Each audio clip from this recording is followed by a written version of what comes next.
నమస్తే, welcome to our channel. నేను సౌజన్య. EC ఏపీలో దూకుడు పెంచింది. అలాగే మోదీ పాల్గొన్నటువంటి ఏదైతే సభ ఉందో ఆ సభ వైఫల్యానికి సంబంధించి కూడా వాళ్ళ మీద వేటు వేసిన సంగతి మనందరికీ తెలిసిందే. ఇలా ఈసీ దూకుడుగా వ్యవహరించకుండా ఉండడానికి, తనకు సాయం చేసేలాగా ఉండడానికి జగన్మోహన్ రెడ్డి ఒక దూతని ఢిల్లీకి పంపించారనేటువంటి వార్త వినిపిస్తుంది. ఇది ఎంతవరకు వాస్తవం, ఏంటి, ఎందుకు ఎవరో దూత అయి ఉండొచ్చు? ఈ అంశానికి సంబంధించి మనతో మాట్లాడడానికి, వారి విశేషాన్ని మనతో పంచుకోవడానికి ఈరోజు మనతో పాటు ఉన్నారు సీనియర్ జర్నలిస్ట్ జగదేవ్ గారు ఉన్నారు. వారితో మాట్లాడదాం. నమస్తే అండి. నమస్తే. జగన్మోహన్ రెడ్డి ఈసీ తనకు అనుకూలంగా ఉండేందుకు, సాయం చేసేందుకు గాను ఒక దూతనైతే ఢిల్లీకి పంపించారు. ఎందుకనంటే ఈసీ మధ్యకాలంలో చాలా దూకుడుగా వ్యవహరిస్తూ ఉంది ఐఏఎస్ల పైన, ఐపీఎస్ల పైన. సో ప్రధాని మోదీ పాల్గొన్నటువంటి సభ వైఫల్యానికి సంబంధించి చాలా సీరియస్గా యాక్షన్స్ కూడా తీసుకుంటుంది. సో దానికోసం పంపించడం జరిగింది ఢిల్లీకి దూతని. ఎవరై ఉంటారు దూత? దూత వెళ్ళి ఏం చెప్పు ఉండొచ్చు? దూత వెళ్ళడం విషయం పక్కన పెడితే, ఈసీ అనేది జగన్ గారి మీదనే కాదు, అక్కడ ప్రభుత్వం ఎవరిదున్నా కూడా ఈ విధమైన దూకుడుగానే ప్రవర్తిస్తారు. ఎందుకంటే ఎన్నికలు ఎప్పుడు కూడా ఏకపక్షంగా ఉండకూడదు, నిష్పక్షపాతంగా నిర్వహించాలనే ఉద్దేశంతోనే ఎన్నికల కమిషన్ ఇటువంటి చర్యలు తీసుకుంటుంది. అలా తీసుకునే ముందు కూడా ఒక రకమైన సమీక్ష సమావేశం నిర్వహిస్తారు.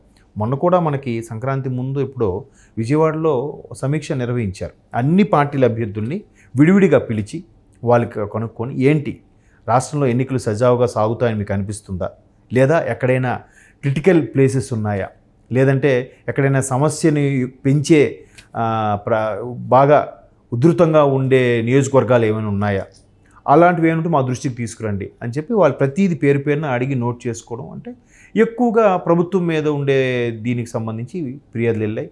దానికి సంబంధించి పార్టీల అధినేతలు కూడా కలవడం జరిగింది. వైసీపీ నుంచి జగన్మోహన్ రెడ్డి గారు కలవలేదు, కానీ ముఖ్యమంత్రి హోదాలో ఉండి మిగతా ప్రతిపక్ష నాయకులు, నేతలు అయిన మిగతా వాళ్ళందరూ కూడా వెళ్ళి కలిశారు. కాంగ్రెస్ తరపున వాళ్ళు కూడా వెళ్ళి కలిశారు. బాబు గారు కలిశారు, పవన్ కళ్యాణ్, వీళ్ళు కూడా వెళ్ళి వాళ్ళు గతంలో చంద్రబాబు గారు ముఖ్యమంత్రిగా ఉన్నప్పుడు ఎటువంటి హర్డిల్స్ ఫేస్ చేశారు, ఏంటి, ఎక్కడ ఏ సమస్య వచ్చింది, దాన్ని ఎలాగా అప్పుడు ఈసీ ఎటువంటి నిర్ణయం తీసుకుంది, అప్పుడు ప్రభుత్వ పరంగా బై ఎలక్షన్స్ వచ్చినప్పుడు ప్రభుత్వంలో ఉన్న ముఖ్యమంత్రిగా పనిచేస్తున్నప్పుడు నేను ఎటువంటి నిర్ణయాలు తీసుకున్నాను అనే అంశం మీద కూడా అన్ని రకాలుగా ఎక్స్ప్లెయిన్ చేశారు. అయితే ప్రభుత్వ అధికారులు ఏదైతే ఉన్నారో, ఎస్పెషల్లీ సివిల్ సర్వెంట్స్ అంటే ఐఏఎస్, ఐపీఎస్, వాళ్ళు ఐఆర్ఎస్ అని కాకుండా ఐఏఎస్లు అంటే ఐఆర్ఎస్ అనేలాగా అయిపోయింది ఇప్పుడు పరిస్థితి అని కూడా మనం పేపర్లో కూడా చూసాం. అలాగా ఒక పార్టీకి కానీ, ఒక ప్రభుత్వానికి కానీ, ప్రభుత్వ అధికారులకు కానీ, లేదా మంత్రులకు కానీ కొమ్ము కాయకుండా ఉండేలాగే నిష్పక్షపాతంగా వ్యవహరించాలి.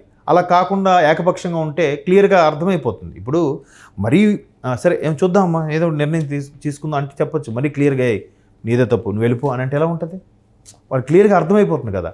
సో అట్లాగా ఎవరెవరైతే వ్యవహరించారో వాళ్ళందరి మీద కూడా చెక్ పెట్టమని, వేటు వేయమని చాలా వరకు ఫిర్యాదులు వెళ్ళి, అలా వెళ్తున్నప్పుడు కాకపోయినా ఖచ్చితంగా ఆ ప్రదేశాల్లో ఉండే వ్యక్తుల్ని మార్చేస్తారు. జంబ్లింగ్ విధానం అనుకోవచ్చు, షఫుల్ అనుకోవచ్చు, ఇక్కడ మార్చేయడం, డెప్యుటేషన్ మీద వేరే ప్రాంతాలకు వేయడం, లేదంటే వేరే ప్రాంతంలో పనిచేస్తున్న సిన్సియర్గా స్ట్రిక్ట్గా వాళ్ళకి కొంచెం నేమ్ ఉంటుంది కదా కొంతమంది ఆఫీసర్స్కి, సో పలానా వ్యక్తి స్ట్రిక్ట్గా చేశారు అని చెప్పి అలాంటి వాళ్ళని వేయడం. ఇప్పుడు జేడీ లక్ష్మీనారాయణ గారు అంత ఫెమిలియర్ అవ్వడానికి కారణం ఏంటి? ఆయనకి ఎన్ని తలనొప్పులు వచ్చినా, ఎన్ని ఒత్తిడులు వచ్చినా కూడా తలగోకుండా నిష్పక్షపాతంగా ఆయన ఇన్వెస్టిగేషన్స్ చేశారు కాబట్టి అప్పట్లో జగన్మోహన్ రెడ్డి గారి మీద ఒక రకమైన క్రేజ్ వచ్చేస్తుంది ఆయనకి. జేడీ గారు అంటే నిజాయితీకి మారు పేరురా అన్నట్టుగా. ఇప్పుడు ఆయన పదవి విరమణ చేశారు, ఇప్పుడు మనకు అనవసరం. సో అట్లాగా నిజాయితీగా, నిఖాస్గా ఉండే ఆఫీసర్స్ కూడా తీసుకొచ్చి అపాయింట్ చేస్తారు. అపాయింట్ చేసినప్పుడు వీళ్ళకి కూడా ఏమైనా ఆర్డర్స్ ఇస్తారు, మీరు ఖచ్చితంగా ఎటువంటి మీరు విధులు దుర్వినియోగం చేసే అవకాశం మీకు ఉండకూడదు, మీరు ఎవరికి కూడా, మీరు ఎంతకుముందు ఇక్కడ ఐజీగా చేశాను కదా, ఎస్పీగా చేశాను కదా అని చెప్పి అక్కడ స్థానికంగా ఉండే వాళ్ళకి మీరు ఫోన్లు చేసి బెదిరింపులు గట్రా చేసినా, ఏ విధమైన కంప్లైంట్లు వచ్చినా మీ మీద సీరియస్ యాక్షన్ తీసుకోబడుతుందని చెప్తుంది.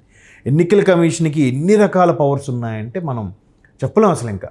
అసలు టిఎన్ శేషన్ అనే వ్యక్తి ఎన్నికల కమిషనర్గా అయిన తర్వాత భారతదేశానికి ఎన్నికల అధికారికి ఇన్ని రకాల ప్రధాన అధికారికి ఇంత రేంజ్లో పవర్స్ ఉంటాయని మనకు చాలామందికి తెలియదు.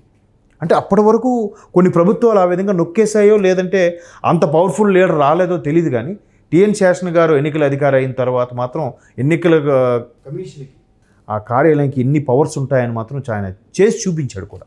సో అప్పటి నుంచి కూడా చాలామంది తెలుసుకుని, లేదు మనం కూడా ఒక టిఎన్ శేషన్ గారి లాగా అవ్వాలనుకునే వాళ్ళు చాలామంది ఉన్నారు. సో వాళ్ళు ఆర్డర్స్ పాస్ చేయకపోయినా కొన్ని చర్యలు తీసుకుంటారు. దట్టు కంప్లైంట్లు వెళ్తే ఇంకా సమస్య లేదు.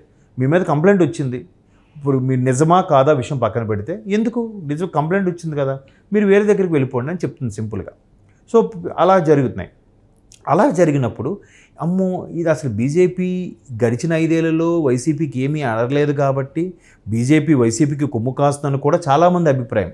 ఇప్పుడు కూడా టీడీపీ జనసేనతో పొత్తు పెట్టుకోకుండా ఇన్ని రోజులు డ్రాగ్ చేయడానికి కూడా ఈ అభిప్రాయం వల్లే టీడీపీ జనసేన కూడా చాలా వరకు డ్రాగ్ చేస్తుందని నా అభిప్రాయం.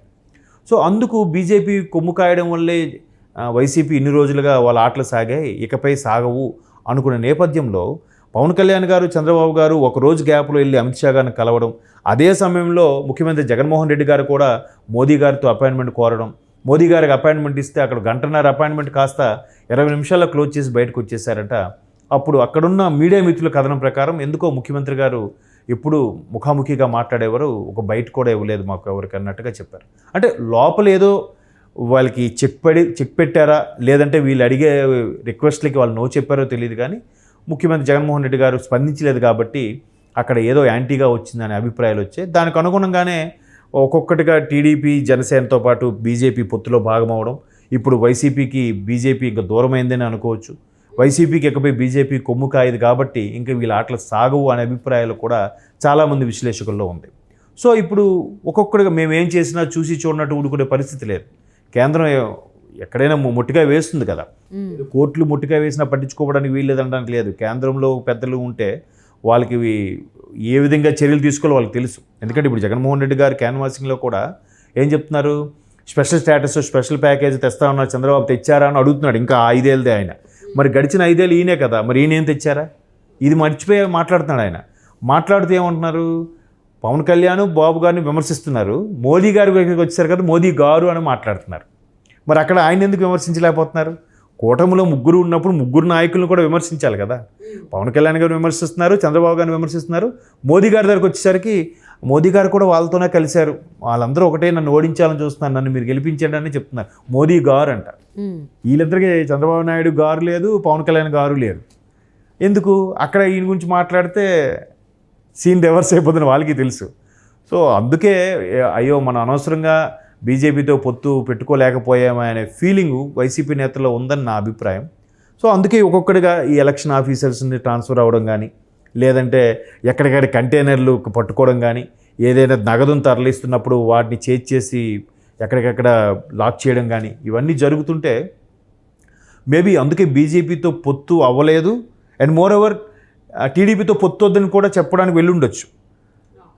సో అవి ఎలాగా జరగలేదు, ఇది జరగలేదు కాబట్టి ఇకపైనైనా మా మీద చర్యలు తీసుకోవడం కొంచెం బ్రేక్ అంటే అని చెప్పడానికి ఇక్కడ నుంచి ఒక వ్యక్తిని పంపించి ఉండొచ్చు. ఎక్కడి నుంచి పంపిస్తే ఎవరిని పంపించాలి, వాళ్ళకున్న ఎంపీలనే పంపించాలి. ఆ ఎంపీల్లో కూడా దూకుడుగా ఉండే ఎంపీ ఎవరున్నారు?